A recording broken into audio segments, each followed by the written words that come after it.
ये मनमानी करेंगे तो विपक्ष भी मनमानी करेगा। ये फूड सिक्योरिटी बिल भ्रष्टाचार से ध्यान बढ़ाने के लिए लाया गया है। जो बात भारतीय जनता पार्टी बाहर कर रहे हैं वो सभी बातें सदन में हो सकती हैं। ये food security bill corruption security bill के रूप में लाया जा रहा है। विपक्ष में कुछ ऐसे लोग हैं जिनका शायद ये मानना लगता है कि भूख मिटाने की जगह भूखों को मिटाओ।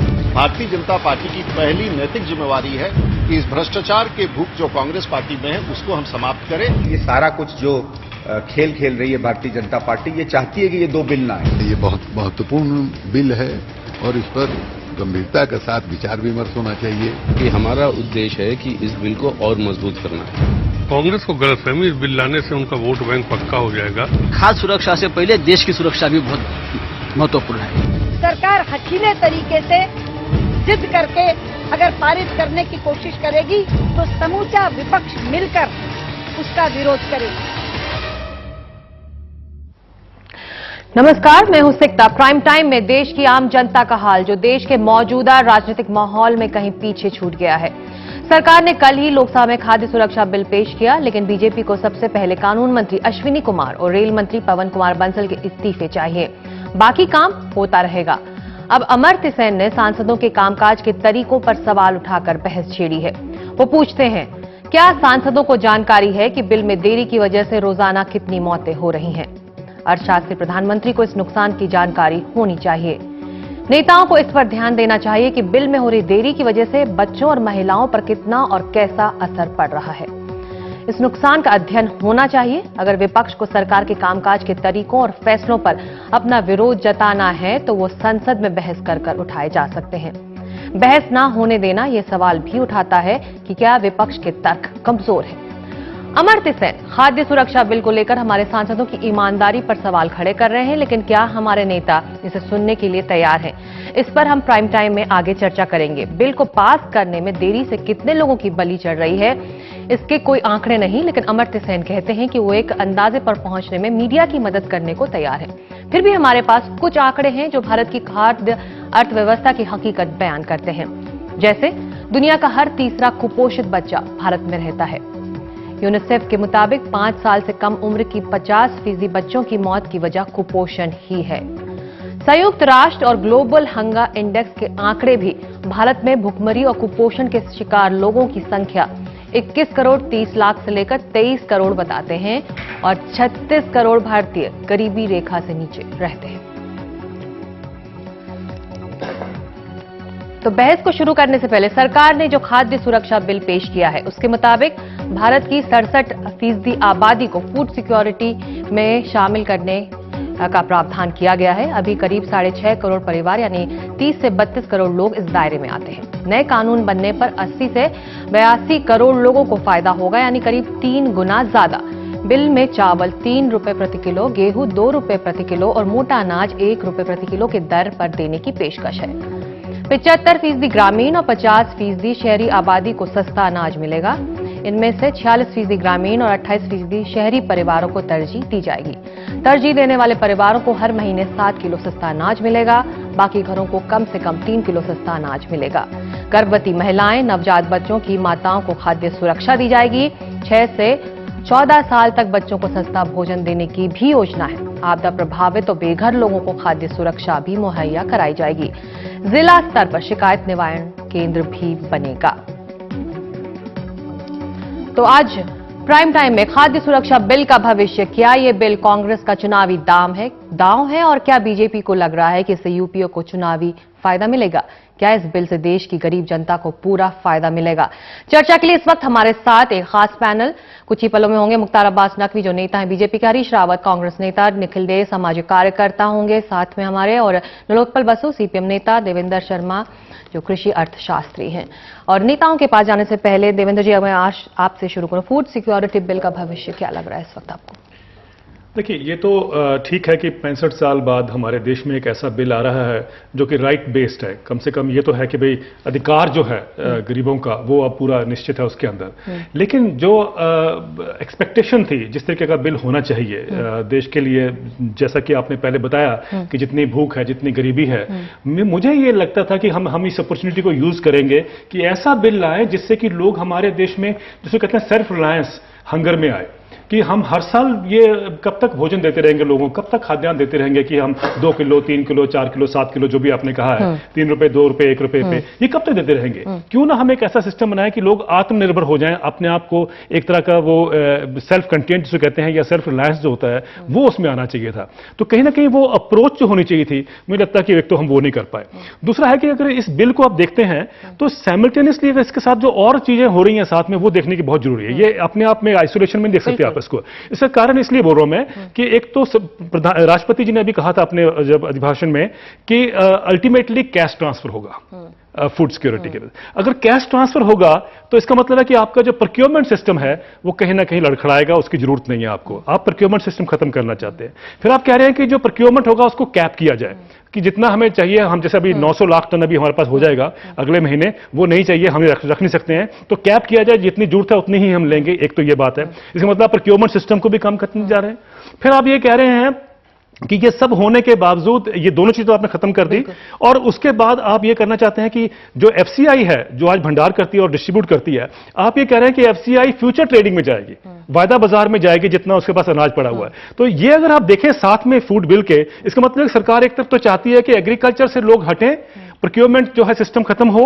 अगर ये सब चीजें हो रही हैं और साथ में आप कैश ट्रांसफर कर रहे हैं तो मुझे लगता है कि इससे ज्यादा हानिकारक कुछ नहीं हो सकता देश के लिए जो ये करने जा रहे हैं। तो दोनों पॉलिसीज को इकट्ठे देख के चलना पड़ेगा। अभी जो मौजूदा राजनीतिक हालात हैं उससे क्या लग रहा है, उससे जुड़ा है इस बिल का भविष्य? देखिए, अमर्त्य सेन जी ने कहा है कि भाई जल्दी करने की जरूरत है, पर मुझे ये अमर्त्य सेन को ये भी देखना चाहिए, अमर्त्य सेन जी को, कि 4 साल तो सरकार को डेलिबरेटली उस पर कोई ना कोई डिले किया सरकार ने।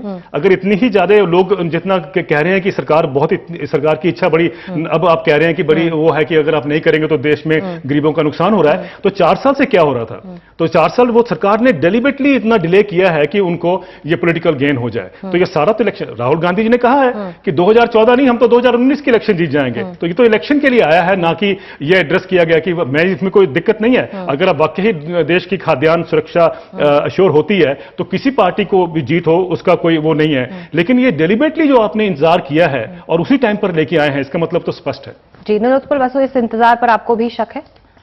देखिए, पहली बात तो ये है कि हम ये चाहते थे, मेरे ख्याल में सीताराम जी हमारे पार्टी के नेता, वो बयान भी दिया है कि बाकायदा इसके ऊपर चर्चा हो, और हमने कुछ संशोधन का नोटिस दे रखा है, उसके ऊपर बाकायदा चर्चा होकर ये बिल पारित करे, क्योंकि करोड़ों आबादी के भविष्य इसके साथ जुड़ा हुआ है।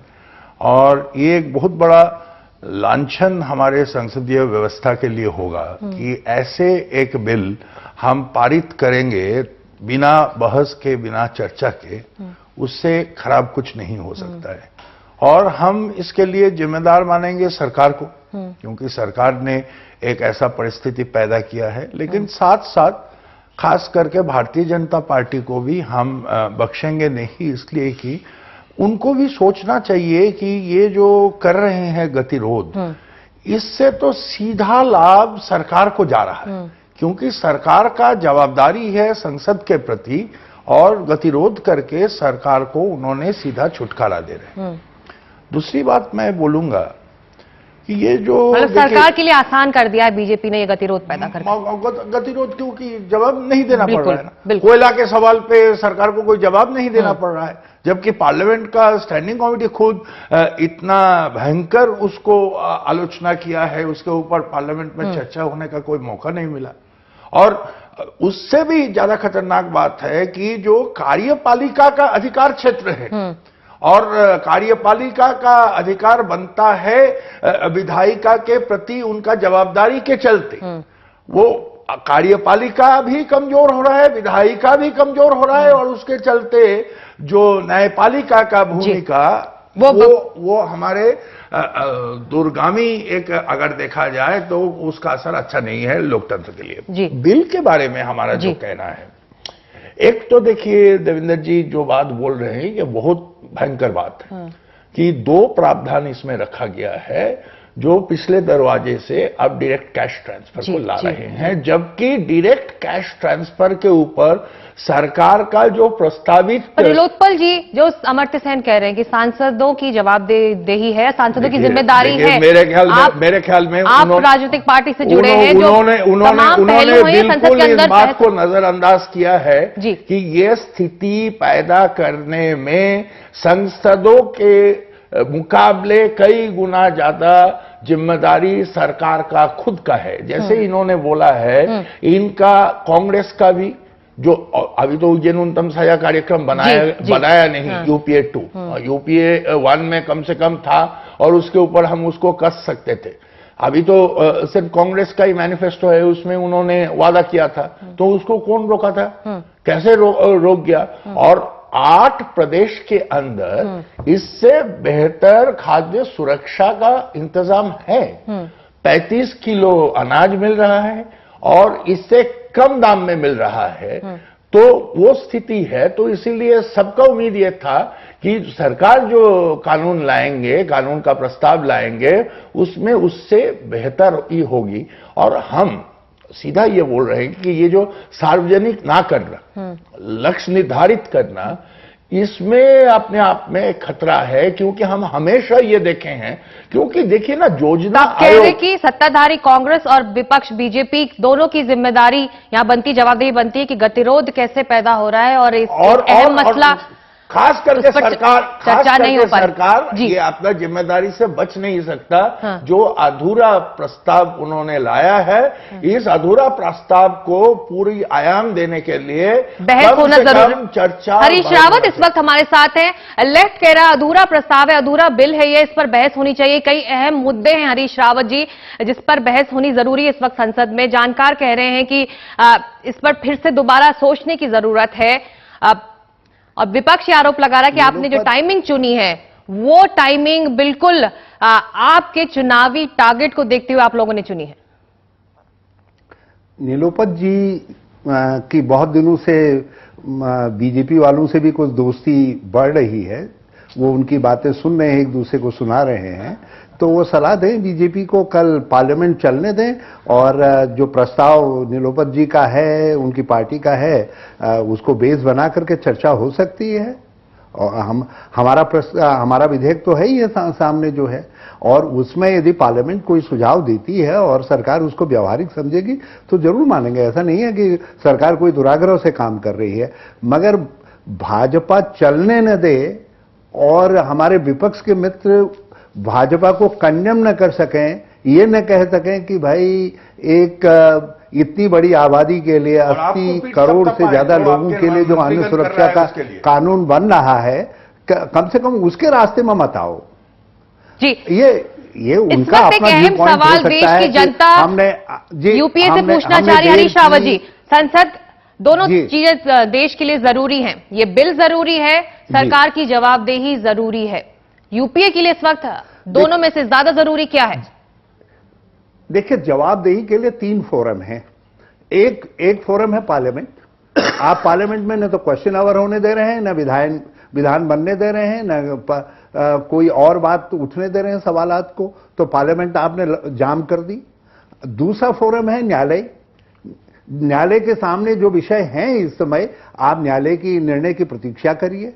और तीसरा फोरम है जहां गवर्नमेंट की अकाउंटेबिलिटी चेक हो सकती है, वो है जनता। जैसे अब कर्नाटक में कल निष्कर्ष आ जाएंगे, इसके बाद और राज्यों में चुनाव होंगे, फिर देश के चुनाव होंगे पार्लियामेंट के, तो आप उसकी प्रतीक्षा करिए। भाजपा तीनों में से किसी की प्रतीक्षा नहीं करना चाह रही है, और दुर्भाग्यपूर्ण यह है कि सरकार के विरोध के नाम पर हमारे कुछ विवेकशील मित्र भी, क्योंकि मैं वामपंथियों को बहुत विवेकशील और सोचने वाला समझता हूं, ये लोग भी जो है उनकी स्टेफनी बन जा रहे हैं कभी कभी जो है, और ये नहीं समझ रहे हैं कि इसके पीछे खतरा क्या है। खतरा क्या है? जो देवेंद्र जी ने सवाल उठाया, मैं उनको एक बात कहना चाहता हूं, इससे प्रोक्योरमेंट घटेगा नहीं, बल्कि सरकार के ऊपर दबाव प्रोक्योरमेंट के लिए ज्यादा बढ़ेगा। और ये किसानों के भी हित में है कि सरकार की जो अन्न भंडारण की आवश्यकता बढ़ेगी उसके अनुसार जो है सरकार को कई कदम उठाने पड़ेंगे। भंडारण व्यवस्था को भी बढ़ाना पड़ेगा और किसानों को ज्यादा पैदा करने के लिए प्रोत्साहित करना पड़ेगा। हम उस कार्य योजना पर काम भी कर रहे हैं जिसमें कृषि मंत्रालय भी है और हमारा जल संसाधन मंत्रालय भी है। तो इसलिए जो शंका देवेंद्र जी जाहिर कर रहे हैं उसकी कोई बुनियाद नहीं है। ये पूरी तरीके से किसानों के भी हित में है और इससे जो प्रोक्योरमेंट सिस्टम है वो जारी रहेगा और स्ट्रेंथन होगा। और साथ साथ हम एक बात निलोपत जी से कहना चाहते हैं कि जो राज्य इसको लेना चाहेंगे वो अपनाएंगे, जो राज्य नहीं लेना चाहेंगे उनके ऊपर कोई दबाव नहीं है, इसमें कोई कंपल्सन नहीं हुआ, अपने अनुसार जो है। हरीश रावत जी, अभी जो आप इस बिल के एडवांटेजेस और डिसएडवांटेजेस हमको और हमारे दर्शकों को समझा रहे हैं, ये चर्चा, ये बहस संसद के अंदर होनी चाहिए और इसकी जिम्मेदारी सरकार की बनती है कि वो चर्चा कराए इस पर और सभी पक्षों को सुने। देखिए, हम यदि विधेयक लेकर के ना आए, हम यदि विपक्ष के मन में कुछ सवालात हैं और उन सवालात पर चर्चा न करना चाहें और कहें कि नहीं साहब उनके सवालों पर चर्चा नहीं हो सकती, केवल हमारे विधेयकों पर चर्चा हो सकती है, तो इसका अर्थ है कि हम पार्लियामेंट के ठीक तरीके से चलने में सहायक नहीं हो रहे हैं, हम व्यवधान पैदा कर रहे हैं। यदि हम कह रहे हैं कि आपके पास जितने सब्जेक्ट हैं भैया पहले उन पर चर्चा कर लो, लेकिन बाद में हमारे जो विधेयक हैं उन पर भी चर्चा कर लो। यदि हम ये कह रहे हैं कि आप एग्जीक्यूटिव को अकाउंटेबल बनाने वाला जो क्वेश्चन आवर है उसको चलने दो ताकि आप मंत्रियों का ठीक से लेखा जोखा ले सके, मंत्रालयों का और सांसदों का जो अधिकार है उसका पालन कर सकें, तो अब दोष हमारे सर पर भैया सरकार में है, इसलिए जितना दोष डाल दीजिए, जितना आरोप लगा लीजिए। हमें पार्लियामेंट चले, चाहते हैं कानून बने ताकि देश आगे बढ़ सके। आप कल्पना कर रहे हैं कोई व्यक्ति कि 100 के करीब जो कानून लंबित हैं, यदि वो कानून नहीं बनेंगे तो देश के विकास पर इसका कितना दुष्प्रभाव आगे पड़ने जा रहा है। तो आप कह रहे हैं कि पूरी जिम्मेदारी बात यह है, इस बिल पर बहस करने और ना करने की पूरी जिम्मेदारी आप बीजेपी के ऊपर छोड़ रहे हैं, लेकिन आपके जो अपने सहयोगी हैं एनसीपी क्या इसके लिए तैयार है? क्या इस मौजूदा बिल पर वो भी बहस चाहती है? समाजवादी पार्टी के नेता आज बोलते सुनाई दिए कि इस पर बहस होना जरूरी है। जी जी, हम तो कह रहे हैं बहस हो जाए ना। हम कब कह रहे हैं? हम तो कह रहे हैं कि जो वाजिब संशोधन आते हैं हो सकता है सरकार उनको माने। सरकार ने पहले भी माना है, ऐसा नहीं है कि विपक्षी वॉइस को नहीं सुना है। जी, सरकार सब कुछ करने को सुनाने के लिए तैयार तो हो, सुनने के लिए तैयार नहीं है सरकार, सुनाने के लिए तैयार है। आप अपनी स्टेपनी बने हुए बीजेपी के। कोई तो वो हमें अपना स्टेपनी बनाना चाहते हैं। देखिए, एकदम नंगे हो गए सरकार, और जो मंत्री नैतिक जिम्मेदारी लेके हटना चाहिए था, अगर वो ना हटे प्रधानमंत्री को उसको हटाना चाहिए था। प्रधानमंत्री अपना जिम्मेदारी से बच के वो जिम्मेदारी थोप रहे हैं न्यायपालिका के ऊपर। ये हमारे लोकतंत्र के लिए बहुत खतरनाक एक परिस्थिति है। दूसरी बात है, देवेंद्र जी जो बात शुरू में उठाए हैं कि ये 4 साल के बाद क्यों ये बिल, इतना मौका इन्होंने गवा दिया। ये सवाल का जवाब नहीं दे रहे हैं, क्यों ये लक्ष्य निर्धारित करना चाहते हैं, क्यों इससे डायरेक्ट कैश ट्रांसफर को आप कह रहे हैं कि 4 साल पहले क्यों नहीं किया, क्यों इंतजार किया? सीधा जवाब इसका, उसके बाद में मुख्तार अब्बास नकवी के पास जाऊंगे। हरीश रावत जी। जी देखिए, हर चीज अपने समय पर आती है। बहुत बहस इस पर मंत्रिमंडल में बहुत बहस हुई। ऐसा नहीं है कि ये निर्णय कोई साधारण निर्णय है। आप एकदम से 32 करोड़ लोगों के लिए जो अन्न सुरक्षा उपलब्ध है उसको आप करीब 90 करोड़ के करीब लेकर के जा रहे हैं, और उसके लिए आपकी क्या तैयारियां हैं उस पर हर किसी का अपना व्यू पॉइंट था, कृषि मंत्रालय का, दूसरे मंत्रालयों का। उन सब चीजों को सॉर्ट आउट करना बहुत जरूरी था। एनएसी ने जो सुझाव दिए थे उन पर हम किस तरीके से रिफ्लेक्ट कर सकते हैं, उसमें मंत्रिमंडल में व्यापक चर्चा हुई और फिर स्टैंडिंग कमेटी का एक माध्यम है। हरीश जी, एक सवाल आपको पूछेंगे, एक सवाल। सामान्य तौर पर जो बिल कंसीव होते हैं उनको आने में 3-4 साल का वक्त लग ही जाता है, और ये तो अति महत्वपूर्ण बिल था। देखिए, इसमें कहीं कोई चुनावी नहीं है। वक्त पर आए निलोत्पल बासु, आप थोड़ा सा सवाल का जवाब दे देंगे? एक मैं कर सकता हूं? मैं ये बोल रहा, आप ये सब भाषण दे रहे थे भंडारण के बारे में, सरकार बहुत जिम्मेदारी ले रहा है। थोड़ी देर पहले ये जब एफडीआई ला रहे थे खुदरा व्यापार में, आप बोल रहे थे उसी से भंडारण का समाधान हो जाएगा, और जो उत्साह दिलचस्पी आपने एफडीआई रिटेल लाने के लिए दिखाए हैं, उसका अगर छोटा सा भी हिस्सा ये फूड सिक्योरिटी के बारे में दिखाते तो तब कब का ये बिल पारित हो गया होता। देखिए, एफडीआई के अंदर भी भंडारण की व्यवस्था होगी, एफसीआई भी भंडारण की व्यवस्था करने में लगी है, और उधर हम ग्रामीण भंडारण की व्यवस्था कृषि मंत्रालय के अंदर भी करवा रहे हैं, क्योंकि भंडारण कैपेसिटी को बहुत बढ़ाना बहुत आवश्यक है। नंबर 1। नंबर 2 जो है, नीलोपत जी, आप एक बात मान करके चलिए कि हम लोगों के लिए ये पहले से ही एक प्राथमिकता थी, ये हमने अपने मैनिफेस्टो में रखा था। हमें तकलीफ है कि उस मैनिफेस्टो को इंप्लीमेंट करते वक्त आप हमारे साथ नहीं हैं। मनरेगा में आप हमारे साथ सम्मिलित थे, क्योंकि आप अमेरिका के साथ है, आप एफडीआई रिटेल के साथ है। ये वो आपको तो हमेशा अमेरिका का भूत दिखाई देता है। अब एक ग्लोबलाइज दुनिया के अंदर चीन अमेरिका के साथ है, वो आपको बिल्कुल प्यारा प्यारा लगता है। और ये हम कहीं चलिए, आप कह रहे हैं हरीश रावत जी, आप कह रहे हैं कि हर चीज का एक वक्त होता है और इस बिल के लिए यही वक्त था। मुख्तार अब्बास नकवी, यूपीए कह रही है, कांग्रेस पार्टी कह रही है कि यही वक्त था और इसी समय इस बिल को आना था। आप जबरदस्ती टाइमिंग को लेकर सवाल उठा रहे हैं। नहीं, हम कोई टाइमिंग को तो सवाल नहीं उठा रहे हैं, बिल्कुल इनके टाइमिंग को समझते हैं और जो टाइमिंग इन्होंने चुना है वो भी इनके हिसाब से बिल्कुल ठीक है। देखिए, इनका 2 ड्रीम प्रोजेक्ट था सोनिया गांधी जी का। एक था न्यूक्लियर डील जो यूपीए 1 में ये लेके आए, और एफडीआई इन रिटेल ये यूपीए 2 में लाए। और न्यूक्लियर डील के लिए इन्होंने कैश फॉर वोट तक कराया, और एफडीआई रिटेल के लिए जुगाड़ और जोड़ तोड़ की कितनी चीजें हुई वो सबको मालूम है। तो वो दोनों ड्रीम प्रोजेक्ट इनका पूरा हो चुका है। अब जो है वो चुनावी चौपाल की चकल्लस कर रहे हैं। अब ये जो है वो फूड सिक्योरिटी बिल नहीं है, ये जो है वो भोजन का अधिकार नहीं है, ये भ्रष्टाचार का अधिकार है। ये फूड सिक्योरिटी बिल नहीं है, करप्शन सिक्योरिटी बिल चाहते हैं। और इसके साथ ही साथ ये चुनावी चौपाल पे जो चकल्लस कर रहे हैं वो एक शुद्ध रूप से महंगाई का देश की जनता को मुआवजा देना चाहते हैं और भूख का भत्ता देना चाहते हैं। और ये महंगाई का मुआवजा और भूख का भत्ता जो है वो चुनाव के साथ ही छूमंतर हो जाएगा। ये बात आज देश की जनता अच्छी तरह जानती है। आज चौतरफा भ्रष्टाचार, चौतरफा जनधन की लूट, देश का जितना बजट है उसका आधे से ज्यादा बजट लूटा जा चुका है। आप संसद को काम करने नहीं देंगे, अगर आप संसद को काम करने नहीं देंगे तो आपकी चिंताएं संसद अगर बेईमानों की बारात बैठी हो, संसद में अगर ये सरकार, एक मिनट मेरी बात सुनिए, अगर आप संसद को काम करने बारात बनी हो तो कैसे काम करेगी? चलिए, आपकी चिंताएं वाजिब हैं। आप अगर संसद को काम करने नहीं देंगे तो इन चिंताओं पर फैसले कौन लेगा? फिर तो सब कुछ सत्ताधारी पार्टी के हाथ में चली जाएगी। आप तो मौका दे रहे हैं कांग्रेस को। देखिए, आप पहली बात ये समझिए शिक्षा जी, मैं बहुत इंपॉर्टेंट बात ये कह रहा हूं कि हम संसद को चलाना चाहते हैं, लेकिन हर सत्र से पहले एक ऐसा घोटाला, एक ऐसा भ्रष्टाचार, हंगामा करके आप संसद को चलाना चाहते हैं की तस्वीर आती है। और इनकी इच्छा ये है कि संसद में हम बैठ करके हाथ उठाएं और कहें सरकार जो कर रही है हम आपको जो है वो नमस्ते करते हैं, आपको हम जो है वो हाथ उठा करके आपका समर्थन करते हैं।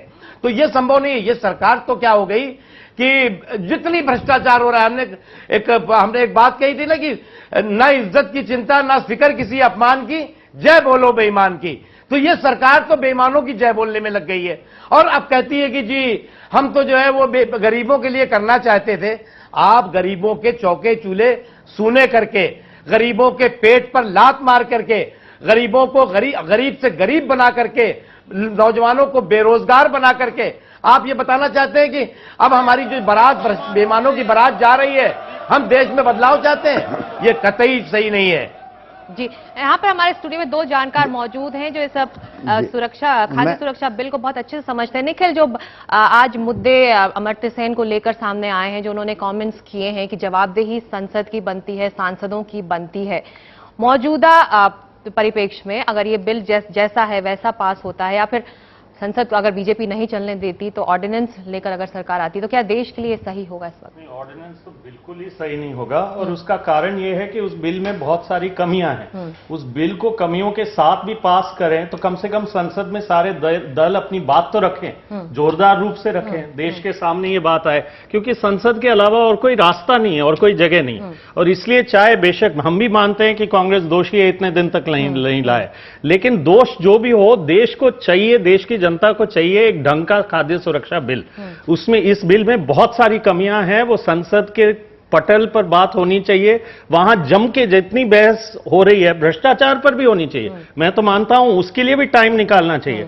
और आज जो निकल रहा है देश के सामने एक पूरा चरित्र एक तरीके से कि ये तो कुछ भी काम नहीं करने देंगे।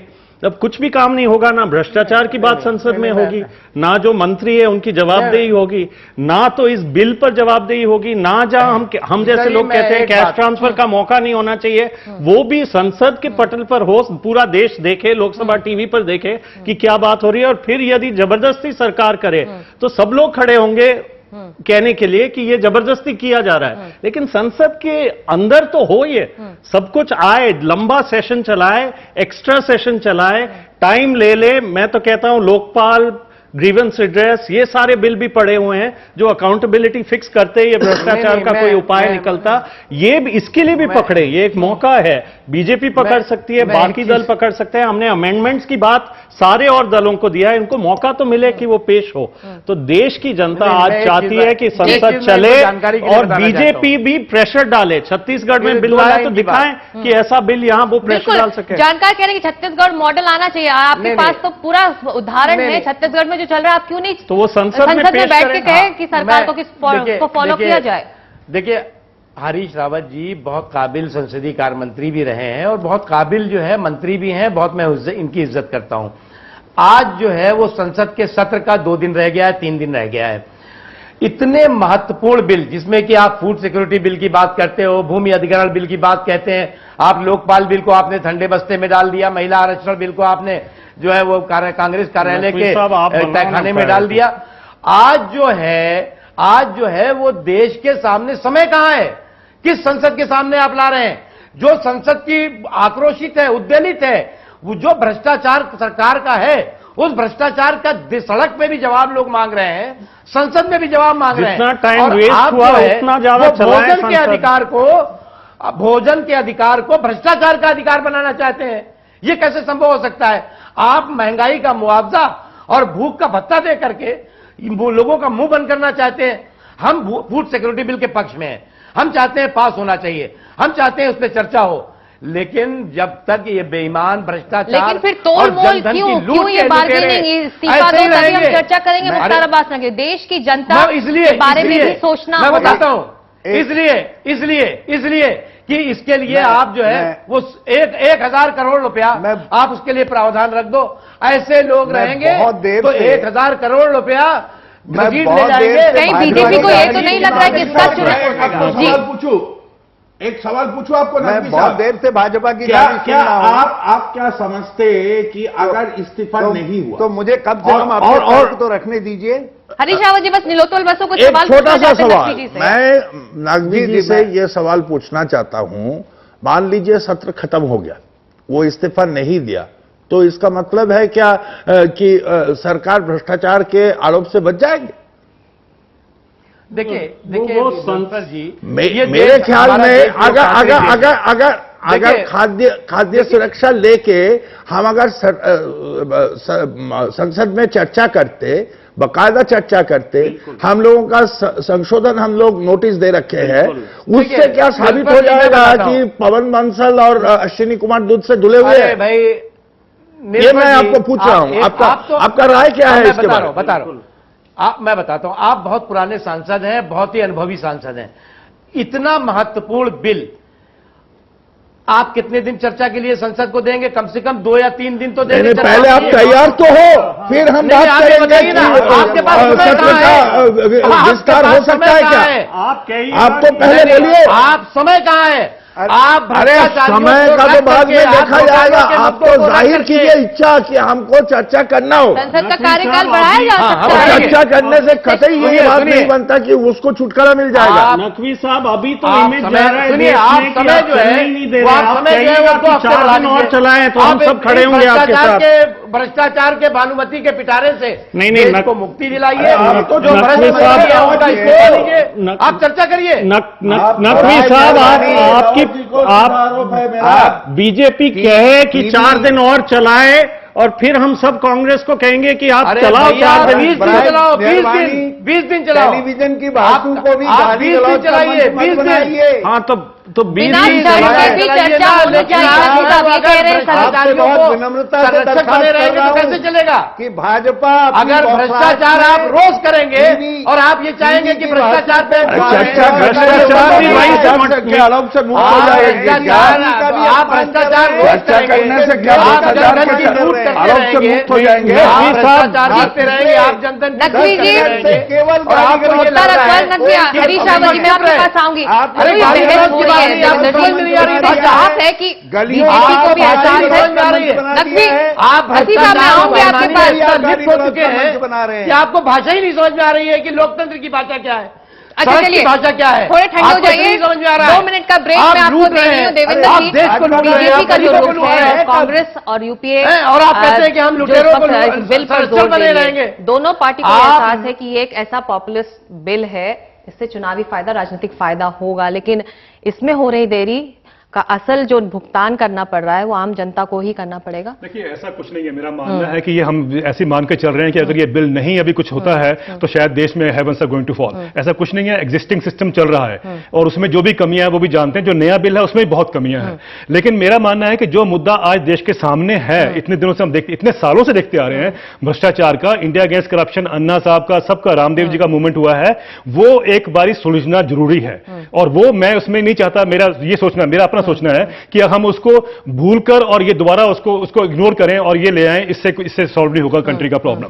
जो ये बात है कि इसको डिस्कस करना चाहिए, बिल्कुल करना चाहिए। आप ये सुलझा लीजिए, उसके बाद एक्सटेंड करिए सेशन को, उसमें डिस्कस करिए। मेरा फिर मानना है कि heavens are not going to fall. जल्दी मत करिए इस देश में। लैंड एक्विजिशन बिल भी अभी पड़ा हुआ है, आप कहेंगे कल कि ये भी हो गया, अब उसको भी एक दिन में पास कर दीजिए। ये बिल ऐसे हैं जिनको बहुत विस्तार से डिस्कस करने की जरूरत है। सारी पोलिटिकल पार्टीज बीजेपी अभी चर्चा नहीं करना चाहती तो ना करने दें, इंतजार हो सकता है। इंतजार हो सकता है, कोई जरूरत नहीं। मेरा ये कहना, देखिए इसमें और बहुत सी चीजें जुड़ी हुई हैं। अब आप फ्री ट्रेड एग्रीमेंट लेके आ रहे हैं, फ्री ट्रेड एग्रीमेंट का डायरेक्ट इंपैक्ट पड़ता है इस फूड सिक्योरिटी बिल पे, और वो सब चर्चाएं पार्लियामेंट में होनी चाहिए। उसके लिए ये जरूरी नहीं कि 2 दिन में हमने करनी है, आप इसको निपटा लीजिए, फिर बाद में कर लीजिए। अगर हमने 4 साल वेट किया है, अभी हम और भी वेट कर सकते हैं, जल्दी करने की जरूरत नहीं है। मेरा एक सवाल है कि यदि ये संसद का सत्र ऐसे ही खत्म हो जाए, फूड सिक्योरिटी बिल तो नहीं पास हो, करप्शन में इन्होंने रेजिग्नेशन नहीं दिया हो, वो फ्री ट्रेड एग्रीमेंट ले आए, सारे चीजें एग्जीक्यूटिव तरीके से लाएं, तो उससे बड़ा नुकसान क्या है इस देश को? यदि हमें करप्शन की भी बात करनी है, वो संसद के यहां करनी है ताकि हम फोर्स करें।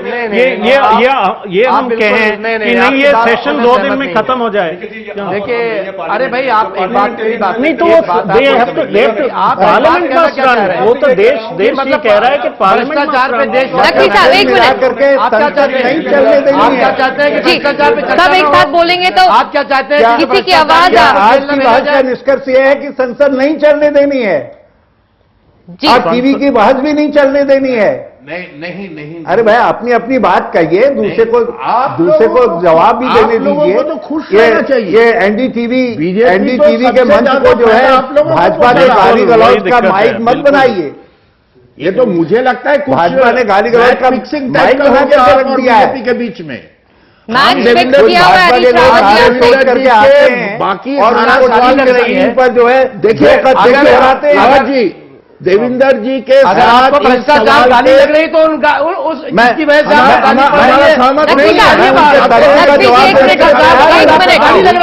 बिल्कुल मैं आपके पास जाऊंगी। हरीश रावत का जवाब सुन लेते हैं। लेकिन आपको भ्रष्टाचार शब्द गाली है साहब, भ्रष्टाचारियों को बाहर निकालिए, बहस हो जाए, बातचीत हो जाए। भाई भ्रष्टाचार शब्द गाली लग रहा है आपको, जब उनके नेता भ्रष्टाचार शब्द आपको गाली लग रहा है, बात नहीं होने दे रहे हैं, आपको भ्रष्टाचार शब्द गाली लग रहा है, होने दे रहे हैं तो टीवी चलिए जवाब आपके सवाल के जवाब सुन लेते हैं हरीश रावत जी। अरे भाई भ्रष्टाचार शब्द इनको गाली लग रहा है तो भ्रष्टाचारियों को बाहर निकालो।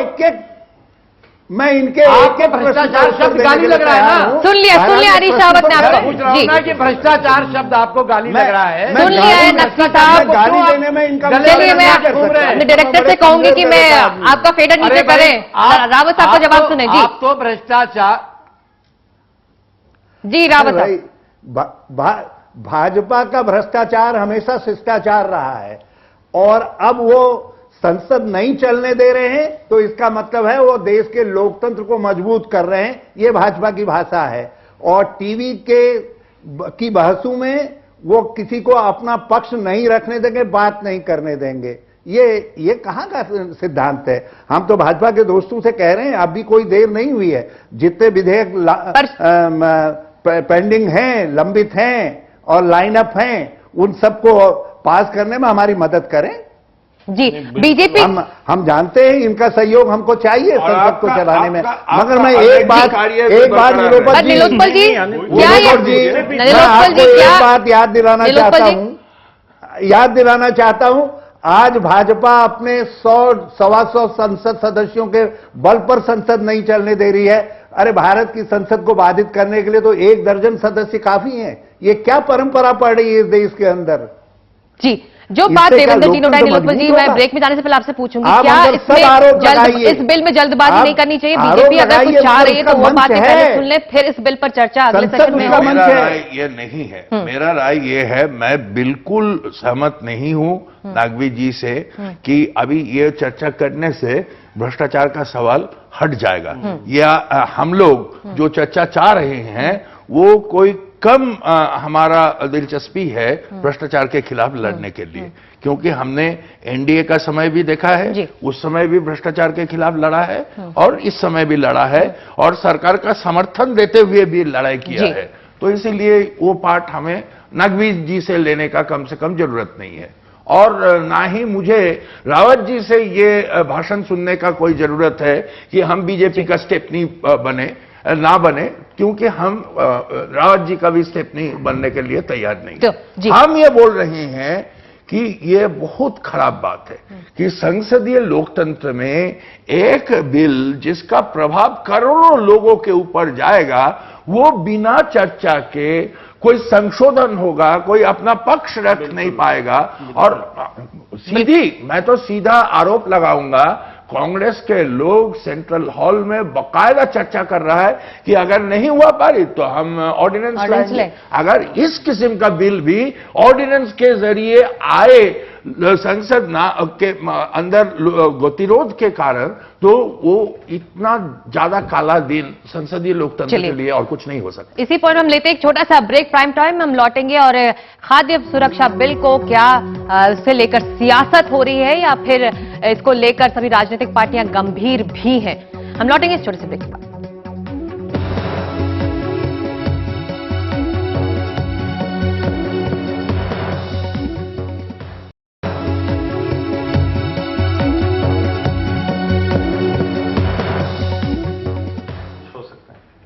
और आज हम प्राइम टाइम में चर्चा कर रहे हैं कि क्या खाद्य सुरक्षा बिल पर सियासत हो रही है और बीजेपी जो अपनी मांग पर अड़ी हुई है, क्या उससे इस बिल पर खतरा भी मंडरा रहा है।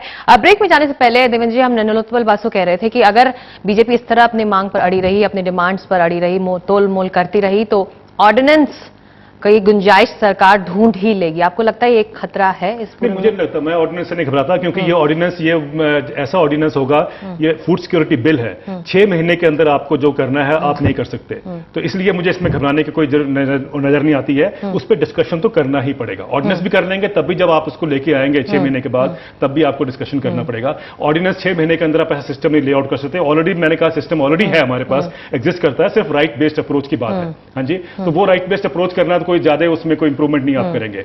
इसमें जैसा पहले निखिल जी ने कहा है, इसमें इतने प्रावधान है जिसके ऊपर डिस्कशन की जरूरत है, और वो अभी करें या 6 महीने बाद करें, वो उनको करने पड़ेंगे। और जब ये उस पर चर्चा होगी, उसमें से बहुत सी कमियां जो है इस देश में फूड सिक्योरिटी के नाम पर हो रही हैं, जो वो ठीक करने का हमें मौका मिलेगा। और ये बिल्कुल सच्ची है इसमें बात कि जब तक आप इस बिल को ब्रॉड बेस्ड नहीं करेंगे, आपको ये बाकी पॉलिसीज जो हैं अलग अलग क्षेत्र में, साइंस एंड टेक्नोलॉजी की, ट्रेड की, एग्रीकल्चर की, रूरल डेवलपमेंट की, ये सबका इंटीग्रेशन है इसके अंदर। और ये एक अपने आप में वो नहीं है, आइसोलेशन में आप इस बिल को नहीं देख सकते हैं, और वो हमें देखना पड़ेगा सबको मिलके। और इसलिए मैं आपसे अर्ज कर रहा हूं कि इस पर चर्चा होनी है, आप इस 2 दिन में नहीं कर सकते। अगर आप 2 दिन भी रह गए हैं जो पार्लियामेंट के, उसमें चर्चा शुरुआत हो सकती है, 2 दिन है तो शुरुआत हो सकती है, कार्यकाल एक्सटेंड हो सकता है, एक्सटेंड तो वैसे भी हो सकता है, एक्सटेंड तो करें उस पर, और एक्सटेंड में सिर्फ इसलिए करें कि हम इस पे फूड सिक्योरिटी बिल को डिस्कस करेंगे। उसके बाद लैंड एक्विजिशन बिल भी आना है, अभी उसको डिस्कस करना है। एक बायोटेक्नोलॉजी रेगुलेटरी अथॉरिटी बिल है जो कि और भी भयंकर है, वो भी सामने पड़ा हुआ है। तो सारे बिल ऐसे लाए जा रहे हैं कि जल्दी में सारे पास हो जाए। मुझे लगता है कि ये देश के लिए खतरा होगा। अगर हमने जिस तरीके से कोशिश की जा रही है पास करने की, वो ठीक नहीं होगा। जल्दबाजी की पीछे की वजह बिल्कुल जल्दबाजी नहीं होनी चाहिए। क्या पीछे जल्दबाजी की वजह क्या मान रहे हैं आप? देखिए, जो बायोटेक्नोलॉजी रेगुलेटरी अथॉरिटी बिल है, अगर आप उसको देखें, वो बिल आपको सारी पावर्स जो आज जो बीटी ब्रिंजल के खिलाफ जो देश में मुहिम खड़ी हुई थी, वो सारे के सारे अधिकार ले लेता है और वो एक कॉर्पोरेट की तरह डिजाइन किया गया है वो बिल, और वो उनको फायदा होता है। और उसमें एक सिंगल विंडो फास्ट क्लियरेंस की बात हो रही है। तो सिंगल विंडो फास्ट क्लियरेंस मतलब है कि आपने सोसाइटी को नजरअंदाज करके आप एक उस सोच से जा रहे हैं कि ये हमें देश के लिए बहुत जरूरी है, उस पर चर्चा होनी बहुत जरूरी है। आप उसको बिल को पास कर देंगे तो देश के लिए खतरा है। तो मैं ये कह रहा हूं कि इसमें एक बिल नहीं है, कई ऐसे बिल लाके रखे हुए हैं जो ये कांग्रेस पार्टी तो कह रही है कि हमें जल्दी करने की जरूरत है, डिस्कशन करने की, जो 2 दिन मिले 1 दिन मिले उसको डिस्कशन करिए। मेरा मानना है कि उसमें और भी ज्यादा ज्वाइंट कमेटी के पास जाए, सिलेक्ट कमेटी ना जाए, ज्वाइंट कमेटी के पास जाए, ऐसा पॉलिटिकल सिस्टम बनाना पड़ेगा और उसमें टाइम देना पड़ेगा। इतनी जल्दबाजी करने की जरूरत नहीं है। जल्दबाजी से चिंताएं और बढ़ेंगी, आप मानते हैं? दबाव बनाने जल्दबाजी बिल्कुल नहीं होनी चाहिए। सेशन एक्सटेंड होना चाहिए और बहस होनी चाहिए। बहुत सारे लोगों ने अमेंडमेंट्स पेश किए हैं, उन पर डिस्कशन होना चाहिए। ये मौका है, यदि कांग्रेस एक तरीके से घेरे में है तो कांग्रेस से टाइम भी मांगा जाए और कांग्रेस के ऊपर दबाव भी डाला जाए कि और पार्टियों के व्यूज को सम्मिलित करें ताकि ये एक नेशनल कंसेंसस का बिल बने। केवल ये बिल नहीं है, अकाउंटेबिलिटी के भी सवाल पर मैं कहना चाह रहा हूं बाकी लोगों को भी, बहुत सारे बिल वहां भी अटके हुए हैं। एक शिकायत निवारण कानून है, लोकपाल का कानून है, विसल ब्लोअर प्रोटेक्शन, लोग मारे जा रहे हैं जहां भ्रष्टाचार के सवाल उठा रहे हैं, वो सारे चीजों पर भी जितना हमने टाइम वेस्ट किया संसद का, उससे थोड़ा ज्यादा टाइम देके हम करें तो देश की जनता मानेगी वास्तव में संसद हमारे लिए काम कर रहा है। इतनी मेहनत हुई है, लोगों ने आंदोलन किए इन सब चीजों के लिए, तो टाइम जल्दबाजी में नहीं करना चाहिए। कहना चाहिए कि हाँ हमारा कमिटमेंट है, वक्त चाहिए, लेकिन करें। ये नहीं कहे कि इसको पोस्टपोन करेंगे, अगले सेशन में देखेंगे। सेशन पर सेशन चले जा रहे हैं जहां नहीं हो रहा है। और इसमें बहुत जरूरी है कि ये बिल भी एक एक दिन में लोगों को नुकसान होता है यदि इस किस्म का बिल पास नहीं होता है। केवल ये बिल नहीं है, और भी बिल हैं जिन पर नुकसान हो रहा है। और इसीलिए आज का मेरे ख्याल में एक चीज तो सारे पार्टियों को तय करना चाहिए कि हम टाइम और देंगे और हम दिखाएंगे कि हम बहस करके बात करके आगे चल सकते हैं। वास्तव में कांग्रेस को एक मौका मिल रहा है कहने के लिए कि कोई आ नहीं रहा है, अब हम ये मॉडल करके दिखाएं। बाकी पार्टियां कहें कि हाँ हम चाहते हैं टाइम, हम आएंगे, और कांग्रेस मॉडल दिखाए कि वास्तव में संसद चल सकता है बातें सुन के। नीलोत्पल जी, इस बिल को लाने में और बहस नहीं होने में दोनों तरह से फायदा यूपीए को ही मिल रहा है, आप मान रहे? एकदम। हम तो ये मानते हैं कि देवेंद्र जी को क्षमा कीजिए मुझे, देवेंद्र जी बहुत अच्छा कृषि के जानकार है, हमारे मित्र भी है। संसद में चर्चा करके पारित हुआ एक बिल और ऑर्डिनेंस के जरिए लागू करने वाली जो कानून, इन दोनों में एक बुनियादी फर्क है कि आप जब ऑर्डिनेंस रूट में जाते हैं अपने आप में संसद के जो कमजोरी के रूप में यह प्रतीत होता है कि संसद के अंदर इतना भी परिपक्वता नहीं है कि इस सवाल के ऊपर चर्चा के जो जरूरत वो महसूस नहीं किया। तो इसीलिए इसके लिए सरकार जिम्मेदार है। और सबसे अभी जो गैर जिम्मेदारी का काम भारतीय जनता पार्टी कर रहा है। और देखिए ना पूरा प्रोग्राम के दौरान मुस्कुराते गए अपना रावत जी, क्योंकि सबसे खुशी उनका है क्योंकि उनका कोई भी कठिन सवाल का सामना नहीं करना पड़ रहा है। ये कोयला में जो घोटाला हुआ है, 2G तो कम से कम तीन बार हम चर्चा किए थे, 3 बार झूठ बोले थे संसद को प्रधानमंत्री, जो बाद में खुलासा हो गया। लेकिन कोयला में एक बार भी चर्चा नहीं हुआ और कोयला मंत्री हमारा प्रधानमंत्री है और वो पकड़े गए आखिरकार सुप्रीम कोर्ट में जाके। लेकिन वो पकड़े जाने वाली प्रकरण भी संसद के अंदर होना चाहिए और जो रणनीति भारतीय जनता पार्टी अपनाए हैं उसका पूरा फायदा सरकार को मिल रहा है। पूरा फायदा सरकार को मिल रहा है। हरीश रावत, देश की जनता ये जानना चाहती है, अगर बीजेपी इस्तीफे की मांग पर अड़ी रही, हंगामा करती रही, तो आपके लिए रास्ता आसान होगा। लेकिन फूड सिक्योरिटी बिल को लेकर आपकी पार्टी की, आपकी सरकार की कमिटमेंट क्या है? अगर संसद बिना बहस के इसका कार्यकाल अभी खत्म हो जाता है, ये सेशन खत्म हो जाता है, तो फिर आगे क्या, सरकार क्या सोच रही है?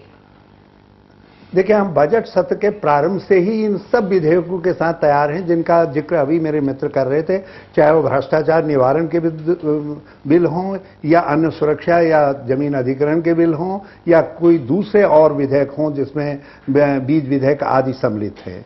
मगर संसद कुछ लोगों ने जब चलने देने की नहीं ठान रखी है तो उसके लिए सरकार को क्यों दोष दे रहे हैं? मैं नीलोपत जी से कहना चाहता हूं कि ये सेकुलर डेमोक्रेटिक फोर्सेस का फेलियर है कि वो भाजपा जैसी अथॉरिटेरियन पार्टी को आपका भ्रष्टाचार के जो खिलाफ संघर्ष का दावा सुन के मुझे हंसी आ रही है। आप जरा सा इनको हाईजैक न करने दीजिए महाराज। अब थोड़ा तमाशा करना बंद कीजिए पार्लियामेंट की व्यवस्था को। और एक बात और नीलोपत जी मैं आपसे निवेदन के तौर पर कहना चाहूंगा, आप बहुत प्रबुद्ध व्यक्ति हैं, हम बिल्कुल चाहते हैं बहस हो। हम तो कह रहे हैं कोयले के मामले में भी बहस करिए ना। आप क्यों? तो अगर बहस नहीं होती तो क्या होगा? ऑर्डिनेंस अपना अधिकार कोर्ट हरीश रावत जी, क्या लग रहा है? क्या सोच रही है सरकार? बहस नहीं होगी तो ऑर्डिनेंस से फायदा मिले? मैं आ गया उसमें। संसद में यदि बहस नहीं होगी तो कोई संसद के अधिकारों को अपने अंदर लेगा। तो इसके लिए यदि किसी को दोष देना है तो हमारे अपने सांसदों को दोष देना है, वो स्क्रूटनाइज करें ना सरकार को। हम तो चाहते हैं अध्यादेश क्या सरकार के पास विकल्प है क्या? इस विकल्प पर जी मैं इसमें एक बात खुलासा कर दूं जी। देखिए, अध्यादेश भी एक रूट है, ऐसा नहीं है कि वो रूट नहीं है। और जब देश के करोड़ों लोगों को अन्न सुरक्षा देने का मामला है और लोगों ने संसद नहीं चलने दी इस समय, तो हो सकता है इस रास्ते पर विचार करना पड़े, लेकिन हम उससे खुश नहीं है। हमारा अब भी आज के दिन खुश नहीं है, लेकिन बीजेपी ने आपको मौका दे दिया है। कल पार्लियामेंट में हमको बहस करने का मौका दें और उसमें नीलोपत जी की पार्टी को सब सवालों को उठाने दें। हम बहुत दिनों से उनका गला साफ नहीं हुआ है, हम चाहते हैं। चलिए, कल बीजेपी का क्या रुख होगा, क्योंकि कल बहुत बड़ा दिन है। कल कर्नाटक चुनावों के नतीजों का ऐलान होने वाला है। उधर सुप्रीम कोर्ट इस पूरे मामले पर, अश्विनी कुमार के मामले पर भी सोच विचार कर अपना फैसला सुनाने वाली है। तो सबकी नजर रहेगी सुप्रीम कोर्ट की तरफ, कर्नाटक की तरफ और इससे जुड़ी केंद्रीय राजनीति की तरफ भी। बहुत शुक्रिया, आज इतना ही वक्त था इस चर्चा के लिए। आप सभी लोगों का शुक्रिया इस चर्चा में शामिल होने के लिए। कल हम प्राइम टाइम में लौटेंगे एक नए मुद्दे के साथ। तब तक के लिए नमस्कार।